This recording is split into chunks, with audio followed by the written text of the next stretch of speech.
샬롬 샬롬 샬롬 샬롬 샬롬. 하나님 사랑합니다. 여러분 주 안에서 사랑합니다. 너희 생명이 무엇이며 오늘 제목입니다. 야고보서 4장 말씀 우리 한번 쭉 보죠. 허탄한 생각, 세상과 벗하지 말라, 비방하지 말라. 그리고 이런 말씀들을 통해서 야고보서 4장은 인생에서 일어나는 다양한 전쟁에 대해서 이야기를 하고 있습니다. 나라와 나라 사이의 그런 전쟁이 아니죠. 영적 전쟁이죠. 그리스도인들에게 일어나는 그런 전쟁. 본문 1절에 너희 중에 싸움이 어디서부터, 다툼이 어디로부터 나느냐? 너희 지체 중에서 싸움은 정욕으로부터 나는 게 아니냐라고 말씀합니다.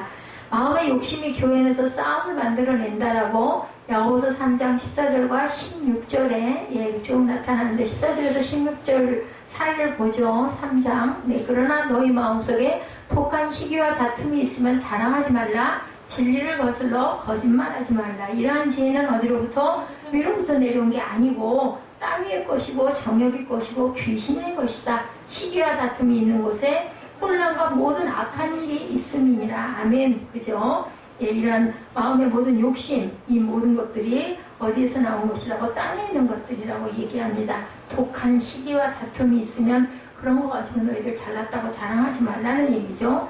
정욕이라는 거는 간절히 바라는 것을 뜻하지만 사람의 성정이 타락한 후에는 세상을 향한 욕망을 가리킵니다. 그래서 대개는 육적인 음욕을 품은 욕망을 정욕이라고 얘기를 하죠. 원래는 간절히 바라는 것의 뜻이었다고 그래요. 정욕이라는 것이. 리스트라고 표현되어 있습니다. 갈라디아서 5장 17절은 성령님에 의해 새로워진 마음이 원하는 것들이 육신적인 악한 욕망을 대적하고 이렇게 나오죠. 육체의 소욕은 성령을 거스리고 성령은 육체를 거스리라니 이 둘이 서로 대적함으로 너희가 원하는 것을 하지 못하게 하려 합니다. 성령과 뭐가? 육체의 소욕은 사탄이겠죠. 이런 것과 싸운다라는 거죠. 그런 정복함을 보여주는 구절이 있습니다. 고린도전서 15장 57절이죠. 우리 주 예수 그리스도로 말미암아 우리에게 승리를 주시는 하나님께 감사하노니 이렇게 말씀합니다. 그러나 구원받지 못한 사람들의 마음속의 욕망은 제재를 받지 않습니다. 그래서 외적인 죄로 나타나고 영원한 죽음으로 사람을 인도한다고 야고보서 1장 14, 15절에 증거합니다. 야고보서 1장 14절 15절입니다. 오직 각 사람이 시험을 받는 것은 자기 욕심에 끌려 미혹됨이니 욕심이 잉태한 즉 죄를 낳고 죄가 장성한 즉 사망을 낳느니라. 내 사랑하는 형제들아 속지 말아라. 온갖 좋은 은사와 온전한 선물이 어디로부터? 위로부터 빛들의 아버지께로부터 내려오나니 그는 변함도 없으시고 회전하는 그림자도 없으시니라고 이렇게 정확하게 증거하고 있습니다. 죄는 어디서? 이기심의 정욕에서 시작이 된다. 사탄의 죄에 대해서 이사야 14장에 이브의 선악과 얘기, 창세기 3장에 그리고 아브라함의 거짓말이 창세기 12장에 아간의 죄에 대해서 여호수아 7장에 각각 증거합니다. 많은 경우 우리는 정욕, 이기심을 영적이라는 명제하에 숨기고 서로 싸우는데 민수기 12장에 아론과 미리암 얘기, 모세의 아내를 두고 싸운 내용, 원래는 모세의 권위를 질투해서 일어난 민수기 12장 1, 2절에 증거하고 있습니다. 그리고 민수기 16장에 고라의 반역에 대해서도 16장 3절에 요한과 야고보가 왕자의 권위를 두고 어머니가 와서 막 청탁하는 부분 우리 알죠? 마가복음 10장 35절에서 45절에 그 결과는 모임에서의 분열, 미리암으로 인해서 일주일 지체되고 미리암은 뭐가 걸려요? 문둥병이 걸리는 그런 사건이 일어납니다. 오늘 본문 2절이죠. 이기심이 많은 경우 싸우고 죽이기까지 하려고 한다라고 얘기합니다. 너희는 욕심을 내어도 얻지 못하여 뭐예요? 살인한다. 싸우고 죽이기까지 하는 시기하여도 능히 취하지 못함으로 다투고 싸운다. 너희가 얻지 못하면 구하지 아니하기 때문이고 구하지 받지 못하면 정욕에 쓰려고 정욕적으로 구하기 때문에 그것을 받지 못하는 것이다. 자기 것이 아닌데 가지러 가면 결국은 뭐를 억지로 강제를 하게 되죠. 힘을 동원하게 되는데 대부분 국가들의 싸움의 원인이 이런 곳에서 일어난다. 어떤 때는 욕심을 내도 갖지 못하죠. 당연히 이 경우 대개 기도가 안 된다라고 얘기하는데 온전히 구하는 것을 온전한 걸 구하지 않기 때문이다. 하나님은 우리의 정당한 기도만 들어주신다는 걸 알아야 한다. 그러므로 기도하라고 말씀을 합니다. 우리 잘 아는 마태복음 7장 7절이죠. 구하라 그리하면 너에게 주실 것이요 찾으라 그리하면 찾아낼 것이요 문을 두드리라 그리하면 너에게 열릴 것이니 구하는 이마다 받을 것이요 찾는 이는 찾아낼 것이요 두드리는 이에게는 열릴 것이니라. 너희 중에 누가 아들이 떡을 달라 하는데 돌을 주며 누가 생선을 달라 하는데 뱀을 줄 사람이 있겠느냐. 너희가 악한 자라도 좋은 것으로 자식에게 줄 줄 알거든 하물며 하늘에 계신 너희 아버지께 구하는 자에게 좋은 것으로 당연히 주시는데 온전하지 못한 것은 구하여도 기도가 잘못되면 받지는 못한다는 걸 알아야 된다. 3절이죠. 구하여도 받지 못하면 정욕으로 쓰려고 잘못 구하기 때문이라. 기도가 바르지 않다라는 거, 이건 기도로 간주하지 않는다. 그 결과 이들의 삶은 불행해지죠. 모든 것이 안 풀립니다. 그리고 다른 사람들과 불화합니다. 무언가 한 방으로 해결하려는 마음의 조급함이 점점 더 심해갑니다. 10계명의 마지막 계명 출애굽기 20장 17절이죠.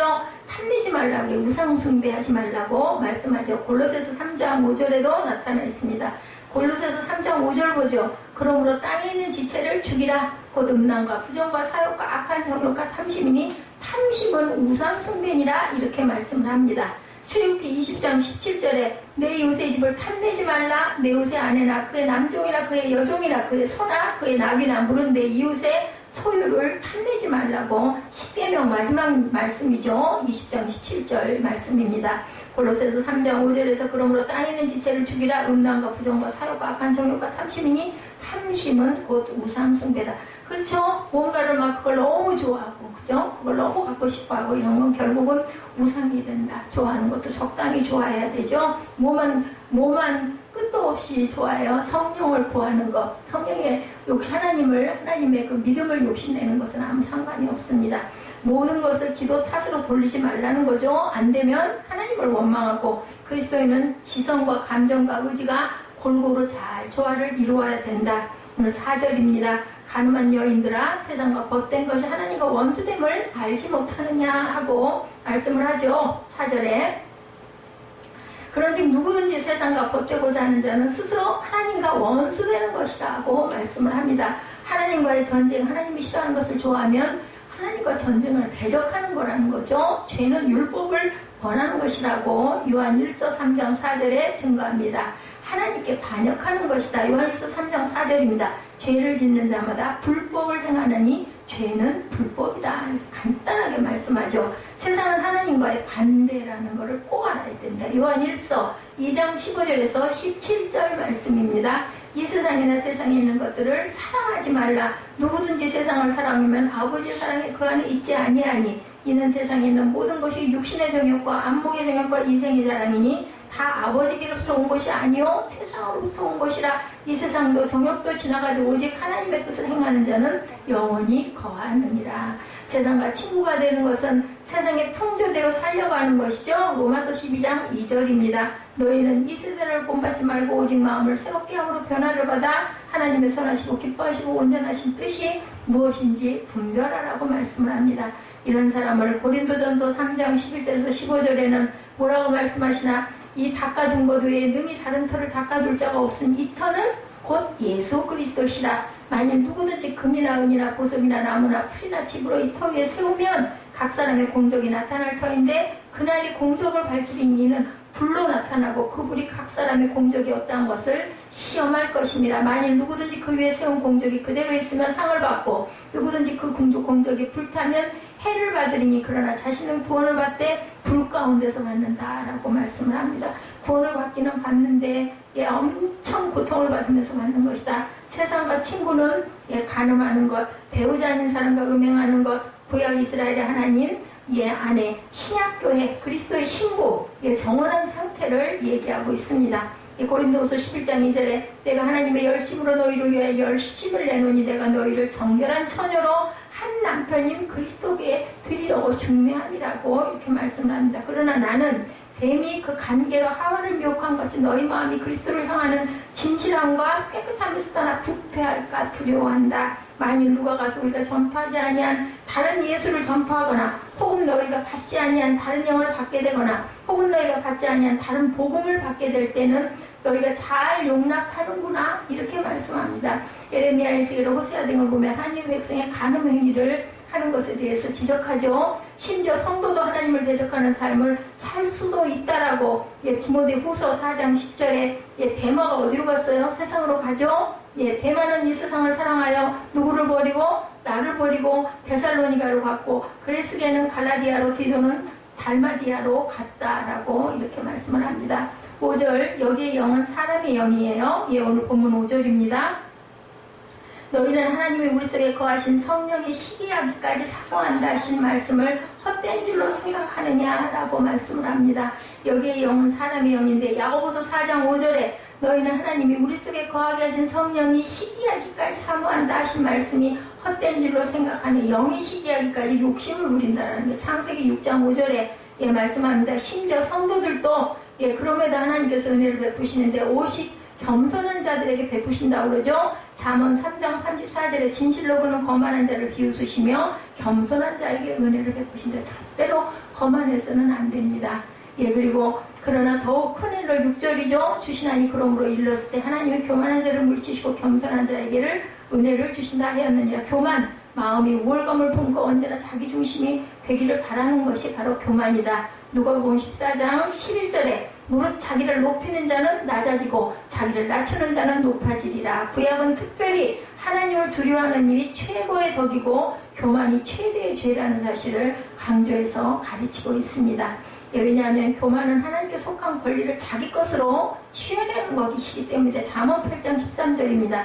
야훼를 경외하는 것은 악을 미워하는 것이라. 나는 교만과 거만과 악한 행실과 패역한 입을 미워한다. 11장 2절에는 교만이 오면 욕도 오거니와 겸손한 자에게는 지혜가 있느니라 이렇게 말씀합니다.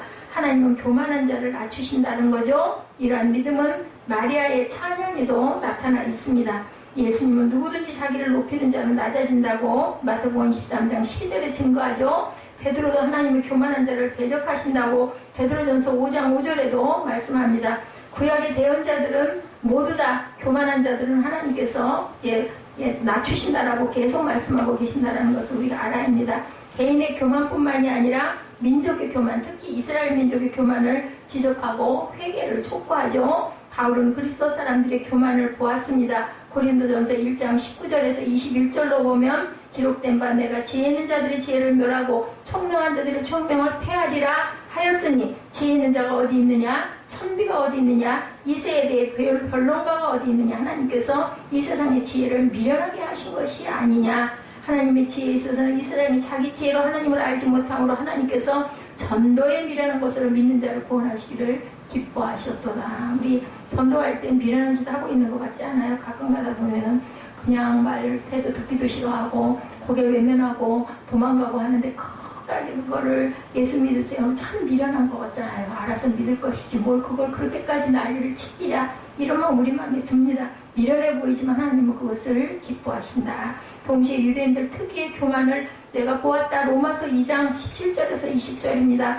유대인이라 불리는 내가 율법으로 되지 않으며 하나님을 자랑하며 율법의 교훈을 받아 하나님의 뜻을 알고 지극히 선한 것을 분간하며 맹인의 길을 인도하는 자요 어둠에 있는 자의 빛이요 율법에 있는 지식과 진리의 모분을 가진 자로 어리석은 자의 교사요 어린아이의 선생이라고 스스로 믿으니 이렇게 교만한 사람은 십자가를 반대고 우습게 여기며 자기 의의를 세우려고 힘쓰고 하나님의 의에 순종하지 않아 결국 멸망에 이른다. 그래서 야고보 사도는 선생을 많이 되려고 하지 말라. 선생 되기를 좋아하지 말라고 말씀합니다. 왜냐하면 우리는 모두 다 연약하고 죄악 속에 있기 때문에. 로마서 10장 3절이죠. 하나님의 의를 모르고 자기 의를 세우려고 힘써 하나님의 의에 복종하지 아니하였느니라 이렇게 증거합니다. 그래서 바울은 그리스도 예수만을 기뻐하고 육체를 의지하지 아니한다. 빌립보서 3장 3절이죠. 하나님의 성령으로 봉사하며 그리스도 예수로 자랑하고 육체를 신뢰하지 아니하는 우리가 곧 할례파라. 우리가 할례라는 것은 지금의 침례를 얘기하고 있죠. 그분의 십자가 외에 결코 자랑할 것이 없다. 갈라디아서 6장 14절입니다.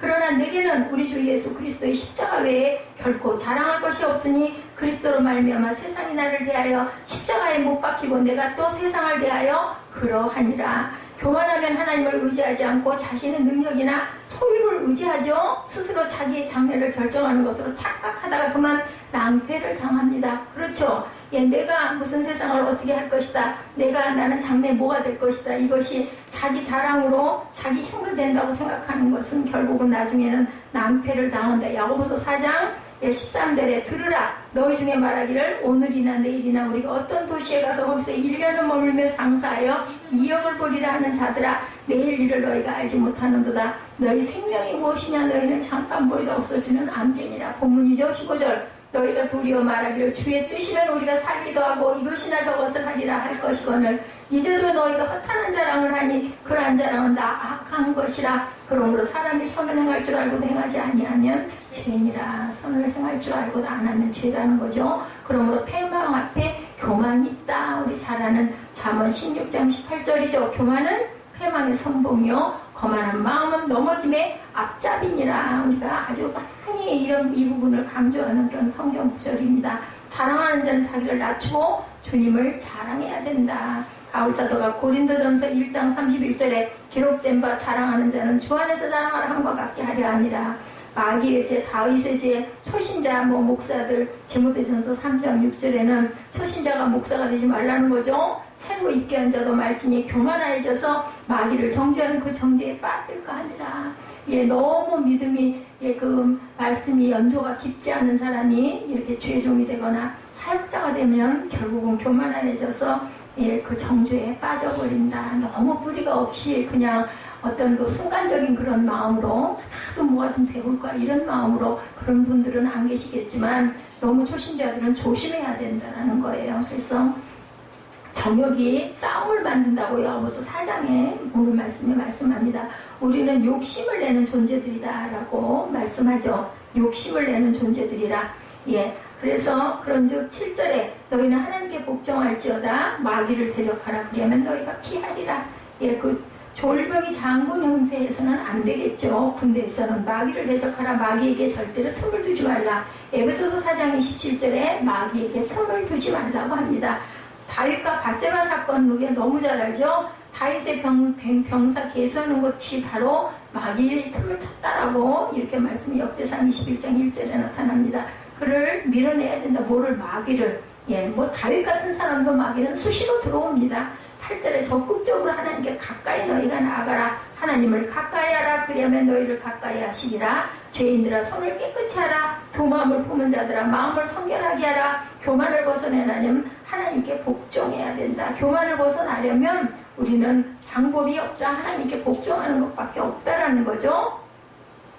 그래서 항상 두 마음을 품지 않아야 되는데 그것은 하나님을 섬기고 사랑하는 삶을 살아야 된다. 교만하지 않아야 된다. 자기 성찰의 고백이 있어야 된다. 말씀의 묵상이 있어야 된다. 성도 간에 교제가 있어야 된다. 예, 너무 좋지 않은 사람에게 가까이 가면 나도 비슷한 그 사이에서 그렇게 절대 안 될 거야. 나도 빠지기 때문에 조심해야 된다.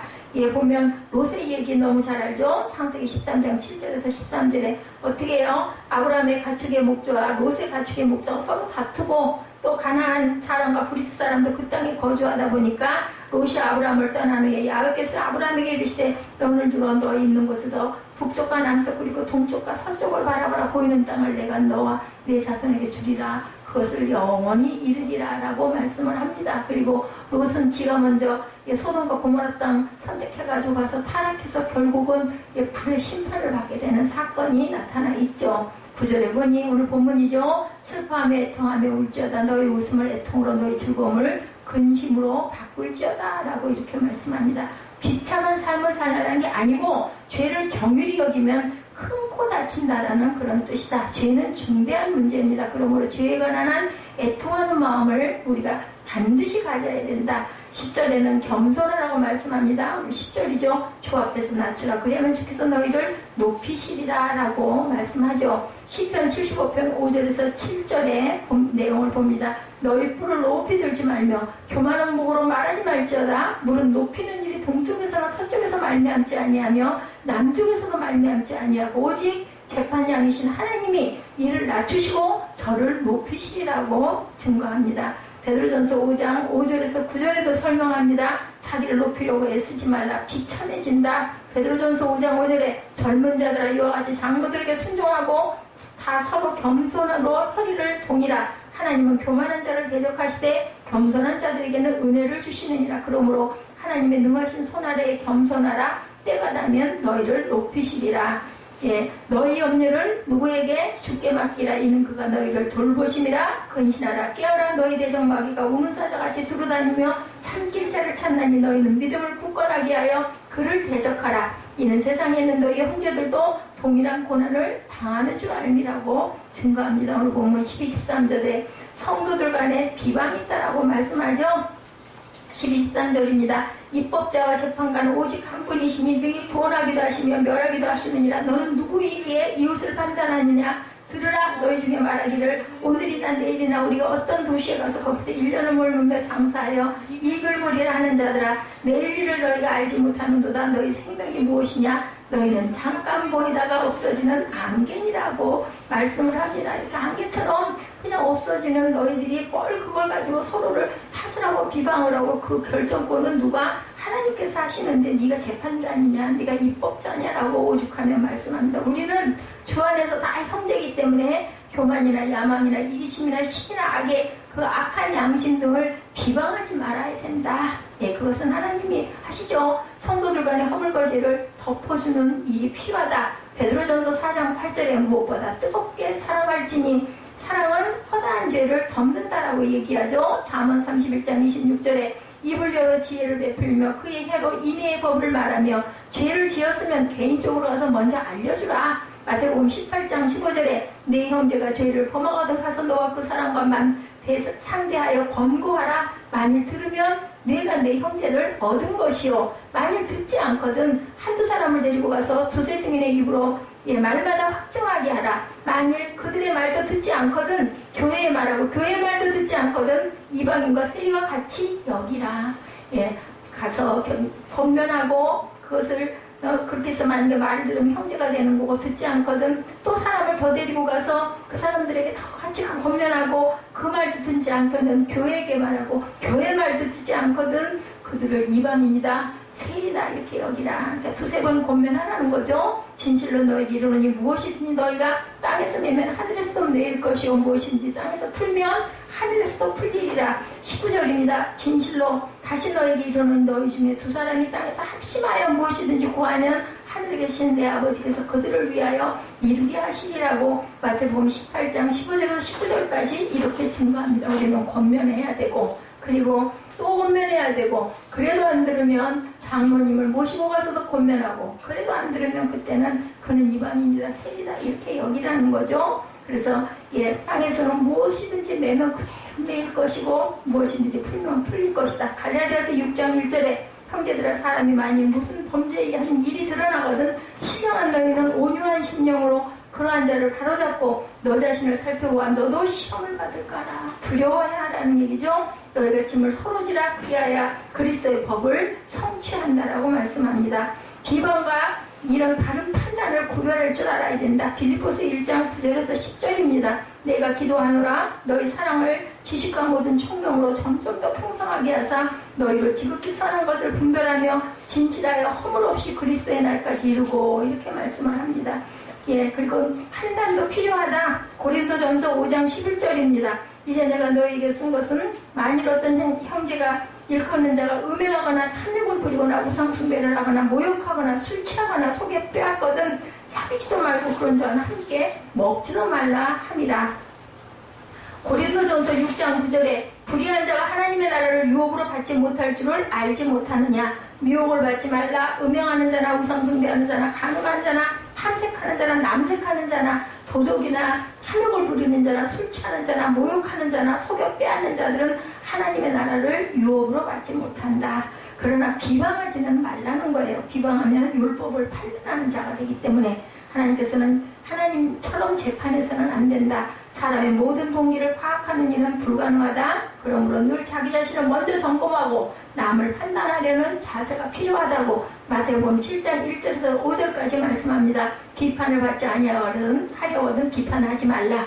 너희가 비판한 그 비판으로 너희가 비판을 받을 것이요 너희가 해야 되는 그 헤아림으로 너희가 헤아림을 받을 것이니라. 보라 내 눈 속에 들어있는 들보가 있는데 어찌하니 형제에게 말하기를 나로 내 눈 속에는 티를 빼게 하랴 하겠느냐. 외식하는 자여 먼저 내 눈 속에서 들보를 빼라. 그 후에야 밝히 보고 형제의 눈 속에 티를 빼리라. 그리고 확실한 죄의 경우 교회에서는 징계도 할 필요가 있다라고 말씀합니다. 그러나 비방이 나오지 않게 모두 조심해라. 참 어렵죠. 이게 어렵습니다. 예수님의 기도가 요한복음 17장 21절에 싸움은 교회의 현실이고 그러나 피하려고 노력해야 한다고 말씀하죠. 예수님의 기도입니다. 21절입니다. 요한복음 17장 아버지와 아버지께서 내 안에 내가 아버지 안에 있는 것 같이 그들도 다 하나가 되어 우리 안에 있게 하사 세상으로 아버지께서 나를 보내신 것을 믿게 하옵소서. 내게 주신 영광을 내가 그들에게 주었사오니 이는 우리가 하나가 된 것 같이 그들도 하나가 되게 하려 함입니다. 곧 내가 그들 안에 있고 아버지께서 내 안에 계시어 그들로 온전함을 이루어 하나가 되게 하려 함은 아버지께서 나를 보내신 것과 또 나를 사랑하신 같이 그들도 사랑하신 것을 세상으로 알게 하려 함이로소이다. 그리스도인들은 다른 판단을 이렇게 할 줄 알아야 된다. 우리의 인생은 무엇이 옳고 그른지 판단으로 가득 차 있죠. 물건을 살 때도 그죠? 우리가 이걸 딱 선택하는 부분이 필요합니다. 이게 옳은가 틀린가, 이 물건이 내게 꼭 필요한가 아닌가, 이것도 우리는 판단해야 되죠. 성경, 교회, 교제는 왜 판단하지 않는가? 바르게 판단하고자 하는 마음이 있으면 바르게 판단할 수 있는데 자신의 생각이 아니라 하나님의 말씀으로 의로운 판단으로 판단해야 된다고 요한복음 7장 24절에 외모로 판단하지 말고 공의롭게 판단하라 하십니다. 이렇게 말씀합니다. 겉모양, 감정, 이익, 친분, 선호도로 그런 근거로 판단하지 않고 하나님의 말씀대로 판단하면 바른 판단을 할 수 있다는 거죠. 사람의 외모를 중시하지 말고 판단할 줄 알아야 된다. 다른 형제의 일에 걸림돌을 두었는지도 판단을 해야 된다. 먼저 자신을 판단하라. 위선과 가식이 없는지, 나는 내 자신 안에 위선이 있고 가식은 없는지, 자기 자신이 그래도 남이 나를 아는 것보다는 내가 자신 스스로가 알죠. 하나님의 말씀에 의해 판단받게 됨을 우리가 늘 기억해라. 그리스도의 심판석에서 우리가 사용한 돈, 시간, 언어, 인생에 대해 판단을 받게 될 것이기 때문에 우리가 항상 스스로를 돌아볼 줄 알아야 된다. 다른 사람을 판단하는 동일한 기준으로 판단을 받게 될 것임을 너희들 꼭 기억하라는 거죠. 오늘 본문 13절에 17절은 내일 일을 사랑하지 말라 할 수 있다고 말하는 교만한 사람들, 하나님의 뜻을 구하라는 거죠. 내가 다 할 수 있어, 내가 이렇게 할 거야, 이런 것은 다 소용이 없다라는 거죠. 인생은 그렇게 만만한 게 아니죠. 드러난 언중에 말하기를 오늘이나 내일이나 우리가 어떤 도시에 가서 거기서 1년을 머물며 장사의 이익을 보리라 하는 자들아, 사고 팔고 이득을 얻고 손해를 보고 여기를 가고 저기를 가고 이러하면서 강한 확신을 펴면 문제가 된다. 우리는 어떤가? 목회를 하겠다고 하고 계획하고 자랑하고 펴는 사람들, 그것은 다 하나님의 소관이라는 것을 절대 잊지 말아라. 인생은 결코 확실한 것이 아니라는 거죠. 확실한 것이 없습니다. 내일 일을 너희가 알지 못한다. 너희 생명이 무엇이냐? 너희는 잠깐 보이다가 없어지는 안개입니다. 안개에 끼어가지고 좌우에서 앞도 안 보여요. 근데 조금 있어 햇살이 퍼지면 싹 거쳐서 없어지죠. 그래서 잠언 27장 1절, 누가복음 12장 16절, 그리고 부자 이 얘기가 나오죠. 내일 일을 너희가 알지 못하는도다. 너희 생명이 무엇이냐고 말씀합니다. 인생은 짧다라고 욥기에는 이런 표현을 많이 합니다. 욥기 14장 1, 2절에도 증거하고 있습니다. 15절에는 주님의 뜻을 구해야 한다. 예수님의 말씀하시죠. 요한복음 4장 34절에 예수께서 이르시되 나의 양식은 나를 보내신 이의 뜻을 행하며 그의 일을 온전히 이루는 것이리라. 마가복음 3장 35절에도 누구든지 하나님의 뜻대로 행하는 자가 내 형제요 자매요 어머니니라. 하나님의 뜻은 항상 인생의 기쁨을 뜻하지 않는다라고 말씀을 합니다. 바울의 삶도 고린도후서 6장 4절에서 10절에 보니 뭐라 그러세요? 오직 모든 일에 하나님의 일꾼으로 자천하여 많이 견디는 것과 환난과 공필과 고난과 매맞음과 갇힘과 난동과 수고로움과 사지 못함과 먹지 못함 가운데서 깨끗함과 지식과 오래 참음과 자비함과 성령의 감화와 거짓이 없는 사랑과 진리의 말씀과 하나님의 능력으로 의의 무기를 좌우해가지고 영광과 욕됨으로 그러했으며 악한 이름과 아름다운 이름으로 그러했느니라. 우리는 속이는 자 같으나 참되고 무명한 자 같으나 유명한 자고 죽은 자 같으나 보라 우리가 살아있고 징계를 받는 자 같으나 죽임을 당하지 아니하고 근심하는 자 같으나 항상 기뻐하고 가난한 자 같으나 많은 사람을 부유하게 하고 아무것도 없는 자 같으나 모든 것을 가진 자라고 바울은 이렇게 고백하는데 바울의 삶이 이런 고난의 삶이었다는 것이 나타나죠. 하나님의 모든 명령은 그분의 뜻이다. 하나님의 뜻은 하나님과 성도 개개인의 관계라는 것을 잊지 말아야 된다. 확실한 것은 우리가 다 알지 못하지만 그분은 우리를 위하시는 분이라는 것 로마서 8장 31절에서 39절에 증거합니다. 우리는 다 알 수 없죠. 믿음으로 그러기 때문에 앞으로 모르지만 믿음으로 나아가야 된다. 안 보이지만 고린도후서 9장 7절에 이는 우리가 믿음으로 행하고 보는 것으로 행하지 아니함이라 음성으로 들었다고 하지 말라고 말씀합니다. 로마서 14장 23절에 의심하고 먹는 자는 정죄되었나니 이는 믿음을 따라 하지 아니하였기 때문이라 믿음을 따라 하지 아니한 것은 다 죄니라 라고 말씀합니다. 하나님의 뜻은 깊고 크고 넓으시죠. 에덴 동산의 모든 과일을 먹는 것이 하나님의 뜻이었어요. 딱 제외된 거 하나가 선악과였습니다. 그런데 그만 그것을 따먹어버리죠. 하나님은 왜 선악과를 만들어 놓으셨을까? 순종하는 모습을 보기 위함이셨겠죠. 그래서 선악과 하나를 그것만 먹지 말라는데 인간은 완악해서 그것까지 먹어버립니다. 본문 10절에도 이제는 너희가 허탄한 자랑을 하니 그러한 자랑은 다 악한 것이라 사람은 미래를 어쩌지 못한다고 잠언 16장 33절에도 제비는 사람이 뽑으나 모든 일을 작정하기는 야훼께 있느니라 우리가 제비 뽑게 하잖아요. 우리가 뽑지만 그 일은 하나님께서 하신다는 거죠. 그러므로 헛되이 자랑하면 안 된다. 그 모든 것이 악한 것이다. 예, 그러므로 사람이 선을 행할 줄 알고 행하지 아니하면 죄라고 오늘 마지막 절에 이렇게 말씀을 하고 계십니다.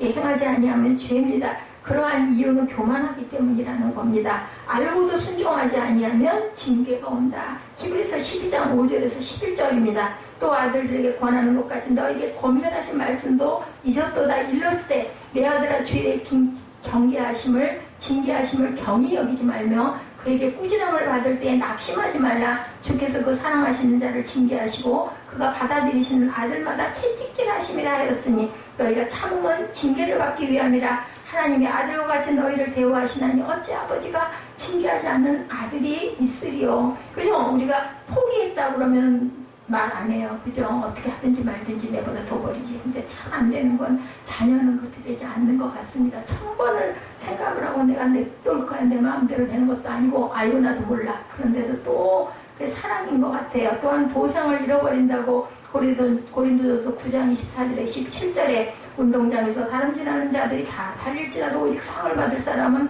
한 사람인 줄 너희가 알지 못하느냐. 너희도 상을 받도록 이와 같이 다름질하라. 이기기를 다투는 자마다 모든 일에 절제하나니 그들은 썩을 승리자의 관을 얻고자 하되 우리는 썩지 아니할 것을 얻고자 하느라. 그러므로 나는 다름질하기를 향방 없는 것 같이 아니하고 싸우기를 허공을 치는 것 같이 아니하며 내가 내 몸을 저 복종하게 하면 내가 남에게 전파하며 자신이 도리어 버림을 당할까 두려워함이라고 말씀을 합니다. 주님의 심판을 그리고 우리는 늘 생각하며 살아라. 골로새서 3장 22절에서 25절입니다. 종들아 모든 일에 육신의 상전들에게 순종하되 사람을 기쁘게 하는 자와 같이 눈가림만 하지 말고 오직 주를 두려워하여 성실한 마음을 하라. 무슨 일을 하든지 마음을 다하여 주께 하듯 하고 사람에게 하듯 하지 말라. 이는 기업의 상을 주께 받을 줄 아나니 너희는 주 그리스도를 섬기느니라. 불의를 행하는 자는 불의의 보응을 받으리니 주는 사람을 외모로 취하심이 없느니라. 오늘 본문의 말씀은 인생에 대해서 말씀해 주셔서 마치 전도서 같지 않습니까? 내용이 인생은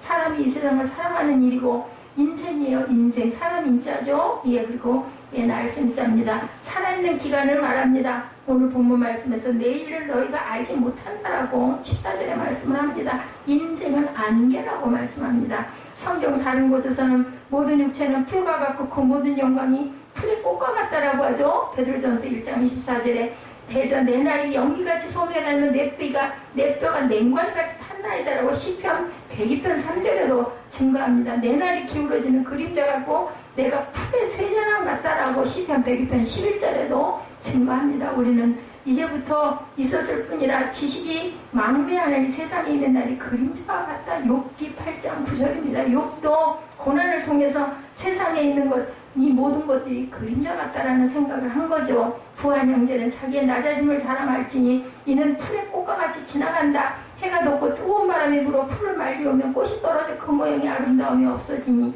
부한자도 그 행하는 일이 이와 같이 쇠잔하리라고 야고보서 1장 10절에서 11절에도 증거합니다. 욥기 14장 2절에는 그 발생함이 꽃과 같아서 쇠하여지고 그림자같이 신속하여서 머물지 아니한다 라고도 말씀을 합니다. 이래서 우리는 잠깐 보이다 없어지는 안개예요. 그러면 세상 것에 연연할 필요가 당연히 없겠죠. 인생이 짧고 허무하고 불안정하고 자취도 없이 사라진다는 것을 이렇게 성경 곳곳에 증거합니다. 그리고 하나님의 은혜를 받은 귀한 하나님의 사람들이 이렇게 증거하죠. 그것도 해가 뜨면 사라지고 안개처럼 인생도 한 번 죽는 것은 정한 것이죠. 자신의 의지와는 상관없이 끝난다. 안개에 사라진 같이. 이 안개가 언제 있었냐 하잖아요. 새벽에 깜깜하고 앞도 안 보이는데 낮이 되고 해가 뜨고 나면 도대체 거짓말 같지 않습니까? 그림자에 사라진 같다. 이전 세대를 기억함이 없으니 장래 세대도 그 세대도 기억함이 없으리다. 전도서 1장 11절입니다. 인생은 사람이 이 세상을 살아가는 일이고 삶의 전부고 살아있는 기간을 인생이라고 얘기를 합니다. 이 모두의 근원이 바로 뭐예요? 생명이죠. 생명. 예, 살아있는 겁니다. 살라는 명령이죠. 그래서 우리는 절대로 우리 생명을 끊어서는 그것도 살인이라고 얘기를 합니다. 내일 일을 너희가 알지 못하는 듯 너희 생명이 무엇이뇨? 너희는 잠깐 보이다 없어지는 안개입니다. 다시 말해서 생명을 알아야 인생을 알 수 있다는 겁니다. 예, 오늘 본문 말씀에서 야고보 사도가 하는 질문, 우리 저와 여러분이 모두 다 하는 질문이 됩니다. 예, 생명이죠. 우리 모두가 생명을 가지고 있기 때문에, 생명을 누리고 있기 때문에, 생명을 경험하고 있기 때문에, 예, 막상 대답하려면 쉬운 게 아니에요. 비록 우리가 생명에 대해서 논리적으로 설명하지는 못하더라도 우리는 누구나 생명을 알아요. 생명 모르는 사람은 없어요. 내가 살아있는 거죠. 예, 살라는 명령입니다. 생명이 떠나는 죽음을 우리가 그런데도 늘 보고 염려하고 있다. 생명은 생의 명령인데 명령은 내 스스로 해야 하는 것이 아니죠. 누군가가 하는 거예요. 명령을 받았다라는 것은 내가 하는 건 아닙니다. 내가 아닌 누군가가 나에게 명령하는 것. 그러므로 나의 생의 명령을 누군가 나에게 명령했다. 성경은 이 명령자를 생명의 근원이신 당연히 하나님이시죠. 다시 말해서 죽는 자에게 살아라고 생의 명령을 할 수 있는 분은 한 분, 하나님 분이십니다. 너의 생명이 무엇이냐? 성경에 말씀하시는 생명은 살다, 예, 하야라고 표현되어 있습니다. 마태복음 4장 4절에는 자호, 호흡이라고도, 요한계시록 15장 29절에는 뇌사마라고도 얘기합니다. 일생이라고도, 헤레드라고도 말씀합니다. 생존이라고도 창세기 45장 5절에 예, 미흐라고 얘기합니다. 생기라고도 얘기합니다. 예, 그리고 조회라고도 얘기하죠. 이것도 생명입니다. 창세기 2장 9절에 하이, 영, 민수기 16장 22절에 우리가 잘 아는 루하흐, 이것도 생입니다. 영입니다. 그리고 혼이라고도 얘기하죠. 창세기 9장 5절에 네페시, 우리가 아는 게 조금 몇 가지 있을 거예요. 마가복음 3장 4절에 푸시쾌, 이렇게도 얘기를 합니다. 이 생명은 생의 명령인데 하나님이 우리 사람에게 명하신 명령이고, 구체적인 내용이 생육하고 번성하여 땅에 충만하라, 땅을 정복하라. 바다와 고기와 공중의 새와 땅에 움직이는 모든 생물을 뭐하라고 그래요? 다스리라고 창세기 1장 28절에 말씀합니다. 본문 말씀을 중심으로 생명이 무엇인가 태어나라는 명령이라는 거죠. 14절에 내일 일은 너희가 알지 못한다. 너희 생명이 뭐냐? 너희 생명은 잠깐 보이다 없어지는 안개입니다. 여기에 생명, 조회죠. 생명, 생의 영생을 뜻하는데 신약의 생명이라는 단어의 절대 다수를 차지하고 있습니다. 생명력을 얘기합니다. 호흡과 관계되는 목숨, 푸시케하고는 구별되어 있다라는 것. 하나님이 그들에게 복을 주시며 창세기 1장 28절입니다. 그들에게 이르시되, 아까 말씀드린 대로 생육하고 번성하고 땅에 충만하라고 말씀합니다. 하나님이 그들에게 복을 주시며 그들에게 이르시죠. 하나님의 자신의 형상대로 이게 사람을 창조하신 후에 복을 주셨어요. 어떻게 해요? 생육하고 번성하고 충만하고 정복하고 다스리라. 그러므로 사람의 복을 누리려면 하나님의 명령을 뭐 해야 된다? 순종해야 된다. 반대로 하나님의 명령을 불순종하면 당연히 복을 얻지 못하고 저주를 받게 된다라고 말씀합니다. 생육하라고 얘기하죠. 뭐예요? 낳고 기르라는 거예요. 양육한다고 그러죠. 이것이 바로 하나님의 명령이다. 이 생육이라는 명령에 의해서 자녀가 태어나죠. 태어나는 자녀의 입장에서 보면 태어나라는 명령이 됩니다. 바로 날생, 그 다음에 명한다는 명자입니다. 생명, 사람이 태어나는 것은 부모로부터 육신이, 하나님으로부터는 영이, 히브리서 12장 9절입니다. 우리 육신의 아버지가 우리를 징계하여도 공경하였거늘 하물며 모든 영의 아버지께 더욱 복종하며 살려 하지 않겠느냐. 그렇죠. 우리 육을 낳아준 부모에게도 우리가 순종하는데 우리의 영을 낳아준 하나님께 우리가 어떻게 복종하지 않을 수가 있겠느냐. 마태복음 23장 9절에 땅에 있는 자를 아버지라 하지 말라. 너희 아버지는 한 분이시니 곧 하늘에 계시는 이시니라고도 증거하고 있습니다. 민수기 27장 16절에는 야훼의 모든 육체의 생명의 하나님이시여 원컨대 한 사람을 이 회중위에 세워서 이렇게 얘기합니다. 야훼의 모든 육체의 생명의 하나님이시라고 얘기하죠. 생명의 근원이시라는 거죠. 그래서 다윗은 대저 생명의 원천이 주께 있사오니 주의 광명 중에 우리가 광명을 보리이다. 시편 39편 6절에도 노래합니다. 생명의 원천이신 하나님께로부터 생명과 호흡과 만물이 나온다고 사도행전 17장 25절에도 증거합니다. 그래서 내 주의 생명은 하나님 야훼와 함께 생명 싸개 속에 쌓였을 것이요. 사무엘상 25장 29절이죠. 사람이 일어나 내 주를 쫓아 내 주의 생명을 찾을지라도 내 주의 생명은 내 주의 하나님 야훼와 함께 생명 싸개 속에 쌓였을 것이요. 내 주의 원수들의 생명은 물매로 던지듯 야훼께서 그것을 던지시리이다. 예, 이렇게 고백을 합니다. 우리 인간의 생명은 하나님의 생명 싸개 속에 쌓여 있다라는 거예요. 뭘까요? 보호예요. 예지가 그 편지 썼던 내용에 보호막으로 이렇게 나를 감싸고 있는 것 같아서 저는 그 부분에 굉장히 은혜를 받았어요. 아이가 써놓은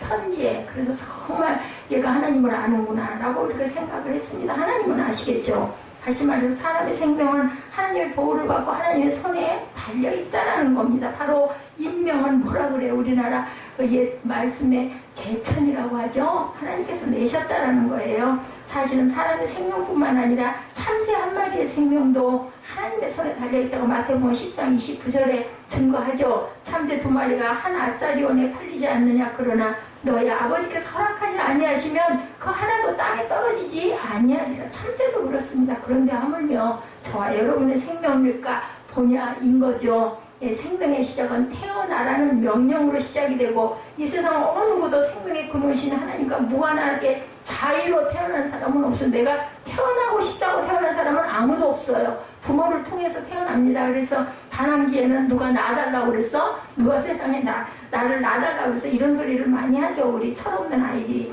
하나님의 명령과 무관하게 부모의 뜻으로 태어나는 것이 아니라는 것. 사무엘상 1장 11절에 만약 그렇다면 한나와 같이 자식을 달라고 비는 부모가 없어야 한다. 한나가 어떻게 해서 하나님께 아들 달라고 그러죠? 아버지께 바치겠다고 그렇게. 그래서 그 이후에 아들을 못 낳는 손이 없는 그런 믿음의 사람들은 그렇게 열심히 기도를 드렸다고 합니다. 아들 달라고 하나님께 드리겠나이다. 그런 예가 있었던 우리 주변에 있는 그 형제가 김종석 형제 같은 경우죠. 예, 엄마가 아버지께 드리겠다고 첫 열매죠. 첫 아들 장자입니다. 그래서 하나님께 드리겠습니다 했어요. 생명은 태어나라는 하나님의 명령에서 시작되고 하나님의 명령을 순종하는 것이 복이라고 본문에 말씀하죠. 하나님의 명령을 순종치 않은 것은 죄고 저주가 임하게 된다. 그러므로 부모라고 해서 잉태된 자식을 태어나지 못하게 하는 것은 불순종이어서 문제가 있습니다. 우리 그저 낙태 심한 많이들 하죠. 이게 정말 생명을 죽인다라는 것을 우리가 한 번 더 생각해 볼 줄 알아야 된다. 살라는 명령이다.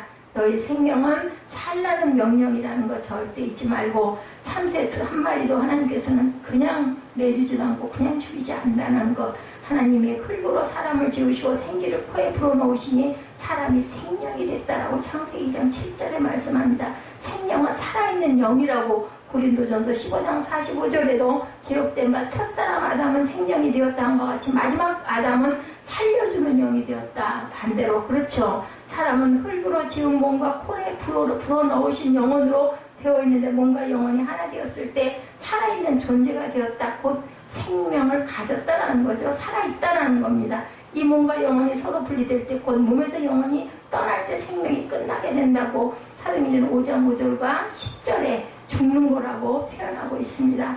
우리 영혼도 똑같죠. 에베소서 4장 18절에 그들의 총명이 어두워지고 그들 가운데 있는 무지함과 그들의 마음이 굳어짐으로 말미암아 하나님의 생명에서 떠나 있도다.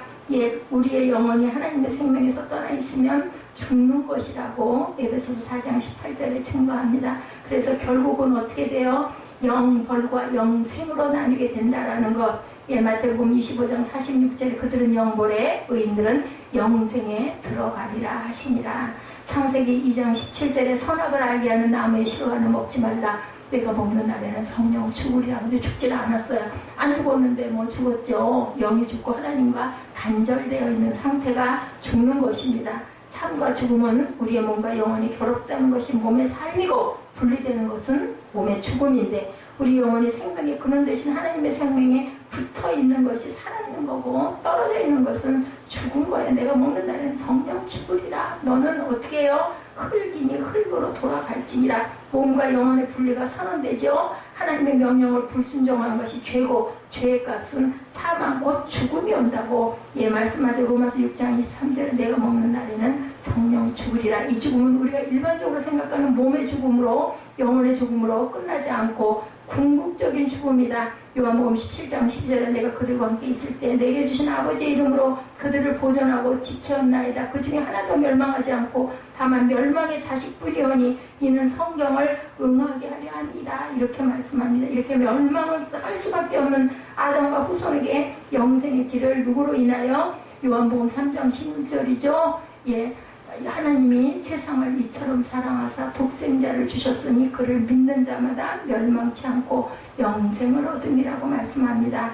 예, 우리 생명은 하나님께서 정말 살라고 주시는 생명이라는 것. 그래서 하나님을 무시하고 멸시하고 만홀히 여기는 시대가 되어서는 안 되는데 요즘 세상이 하나님은 만홀히 여김을 받지 아니하시나니 사람이 무엇으로 심든지 그대로 거두리라고 갈라디아서 6장 7절에 말씀합니다. 우리의 성의 생애를 이루라고 오늘 14절에 내일을 너희가 알지 못한다. 너희 생명이 무엇이냐? 잠깐 보이다 없어지는 안개라는 것을 우리가 귀하게 알아야 되겠다. 시편 39편 5절에도 말씀합니다. 주께서 나의 날을 손 넓이만큼 되게 하시면 나의 일생이 주 앞에 없는 것 같다고 이렇게 말씀합니다. 본문에서 잠깐 보이다 없어지는 안개라고도 말씀합니다.